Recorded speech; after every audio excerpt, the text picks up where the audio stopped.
The crisis in Ukraine has highlighted an uncomfortable truth for Europe. The region remains heavily dependent on external sources for its energy. The EU gets 29% of its gas and 25% of its petroleum from Russia. But Europe's leaders are using this as leverage to push ambitious climate targets. Discussions on Ukraine also reflect the importance of a stronger and truly European energy policy. A policy that strengthens our energy security and our competitiveness and lowers our reliance on imported fossil fuels. The European Commission wants the region to reduce carbon production by 40% from the 1990 level and raise the renewable share of energy consumed to 27%, this all by 2030. But the bosses of Europe's biggest utility firms are unhappy with Brussels. First of all, we don't know what to invest in. How much renewables do we need? How much CO2 reduction do we want to achieve? What about coal? What about gas? That's not clear, so we don't know what to invest in. Secondly, we don't have the money to invest in those things. Today, in most of European countries, 60% of the bill the consumers are paying is nothing to see with the cost of power generation, nothing to see with the cost of transmission and distribution, it's just to see with social policies. We had a policy to promote, to incentivize renewable energy that probably costed too much.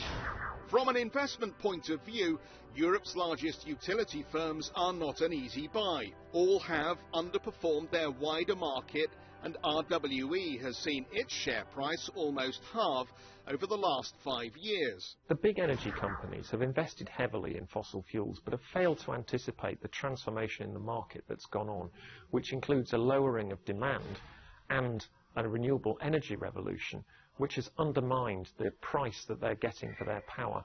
As a consequence, they're simply not getting the returns on their investment they wanted to. However, the investment case for renewables is not straightforward. The market is distorted by a labyrinth of subsidies.